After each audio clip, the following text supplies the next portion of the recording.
और अब आगे बढ़ते हुए आंकड़े हमारे, फैसला आपका।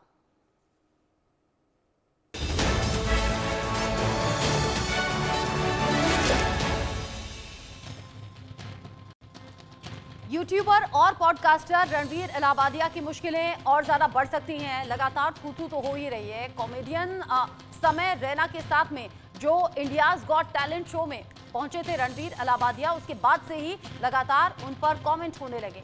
वहां जो अभद्र भाषा इस्तेमाल हुई, अभद्र कमेंट्स हुए, कॉमेडी के नाम पर जो अश्लीलता परोसी गई, अब ये पूरा मामला संसद तक पहुंचा है और इस पर सियासत भी हो रही है, इस पर रिएक्शंस भी सामने आ रहे हैं। रणवीर इलाहाबादिया को लेकर आम लोगों में भी बड़ा गुस्सा है और अब तो पुलिस केस भी हो गया है। सूत्रों के मुताबिक इस मामले को लेकर आईटी मामलों की संसदीय समिति रणवीर इलाहाबादिया को नोटिस भेजने पर विचार कर रही है। एक दिन पहले ही समिति की सदस्य प्रियंका चतुर्वेदी ने रणवीर को नोटिस भेजने की मांग की थी। समय रैना, रणवीर इलाहाबादिया, अपूर्वा मखीजा समेत 5 लोग ऐसे हैं जिनके खिलाफ एफआईआर दर्ज हो चुकी है। रणवीर इलाहाबादिया पर कार्यक्रम में माता पिता पर बेहद आपत्तिजनक कमेंट करने का आरोप है। वहीं इस मामले में ज्यादा तूल तब पकड़ा गया जब इसे YouTube से भी हटाया गया है। YouTube ने भी बड़ा कदम उठाते हुए इस पूरे विवादित एपिसोड को YouTube से हटा दिया। राष्ट्रीय मानवाधिकार आयोग यानी कि NHRC के सदस्य प्रियांक कानगुन ने YouTube से इस वीडियो को हटाने की मांग की थी। इसके बाद सूचना एवं प्रसारण मंत्रालय से नोटिस मिलने के बाद YouTube ने ये वीडियो हटा दिया।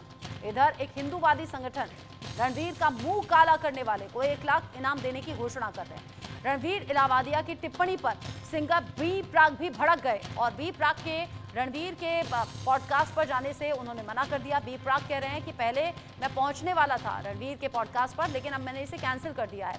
आज इस पूरे मुद्दे को लेकर हम बात करेंगे। साथ ही साथ इस बात में क्या आम लोगों का कहना है, क्या क्या सवाल यहाँ पर उठ रहे हैं, इन बातों का भी जिक्र होगा। अश्लीलता परोसने का अड्डा, क्या आप लोगों ने इंडियाज गॉट लेटेंट को बना लिया है क्या? क्योंकि ये पहली बार नहीं है। इंडियाज गॉट लेटेंट में अश्लील भाषा का इस्तेमाल करना, अभद्र टिप्पणी करना, ये पहले से होता आया है, लेकिन इस बार ये सुर्खियां इसलिए ज्यादा हैं क्योंकि रणवीर इलाहाबादिया यहां पर पहुंचे हुए थे और रणवीर इलाहाबादिया का भी यहां पहुंचना और अपने माता पिता के इंटीमेसी रिलेशन को लेकर जो टिप्पणी की, उससे बड़ी भद्द पिट गई है। शिवसेना सांसद नरेश गणपत इसको लेकर संसद में क्या कुछ कहते हुए नजर आए, सुनिए। मी आज संसदेमध्ये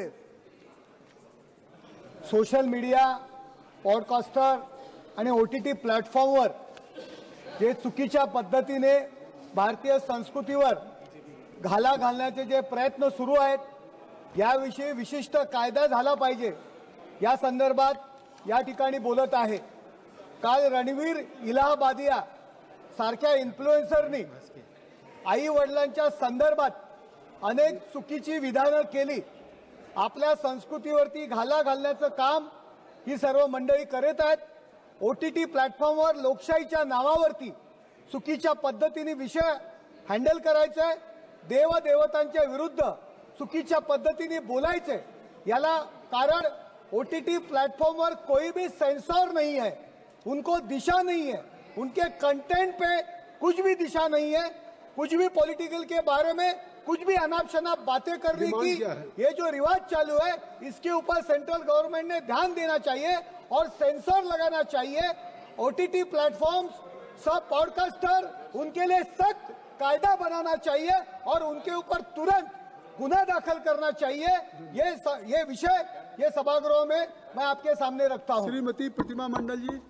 शिंदे शिवसेना गुट के सांसद हैं जिन्होंने कहा कि OTT प्लेटफॉर्म हो या फिर ये ऑनलाइन कंटेंट हो, इसमें एक लिमिट होनी चाहिए, एक कायदा होना चाहिए। अश्लीलता की हदें पार हो गई हैं। रणवीर इलाहाबादिया की टिप्पणी पर सिंगर बी प्राक भी भड़के और उन्होंने कहा कि पहले मैं पॉडकास्ट में जाना वाला था, लेकिन ये खबर देखने के बाद इसे कैंसिल कर दिया गया है। और क्या कुछ कहा, सुनिए।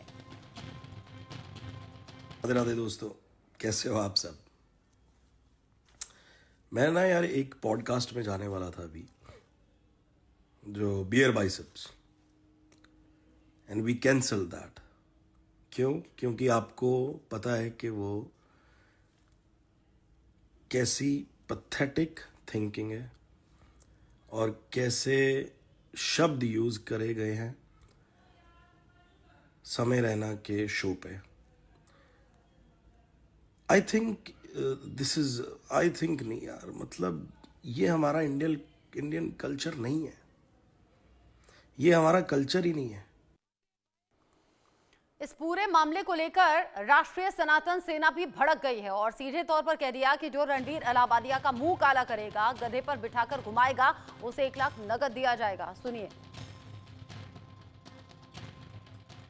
रणवीर इलाहाबादी ने जो बयान दिया है माता पिता को लेकर, उससे पता चलता है कि सुअर के संस्कार क्या हैं और राष्ट्रीय सनातन सेना इसका घोर विरोध करती है और पूरे देश भर में जन आंदोलन चलाकर इसका पुतला फूकेंगे।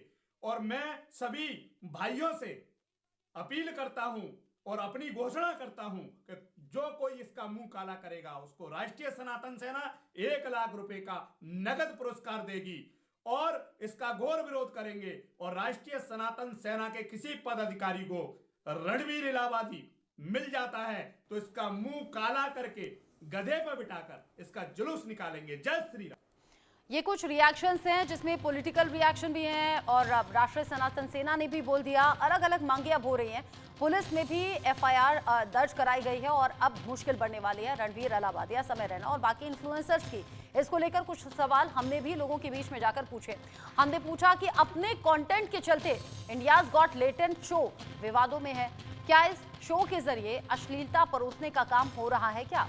हमने लोगों के बीच में जाकर ये सवाल पूछा और हमने कुछ ऑप्शंस दिए, हाँ, नहीं या फिर कह नहीं सकते। इस पर लोगों ने इस सवाल का जवाब दिया।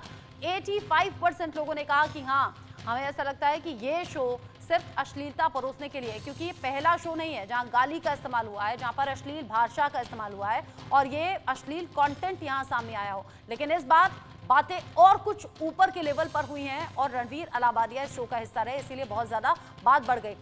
85% कह रहे हैं कि हाँ, ऐसा लगता है अश्लीलता परोसने के लिए ये शो का इस्तेमाल है। 8% लोग कह रहे हैं नहीं, हमें ऐसा नहीं लगता। 7% लोग कहते हुए नजर आए कि हम इस बारे में कुछ कह नहीं सकते। यानी कि इंडियाज गॉट टैलेंट को लेकर 85% लोग कह रहे हैं कि हाँ, इसे अश्लीलता परोसने के लिए इस्तेमाल किया जा रहा है। इस शो के जरिए लोगों तक अश्लीलता भेजी जा रही है।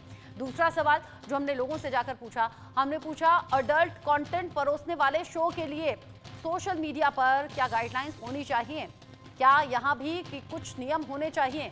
इसमें हमने ऑप्शंस रखे कि क्या एज लिमिट तय हो जाए, क्या किसी तरीके का कोई डिस्क्लेमर जारी हो, मर्यादा का ख्याल कैसे रखा जाए। हमने ऑप्शंस लोगों के सामने रखे तो लोगों ने इसमें बढ़ चढ़कर जवाब दिए।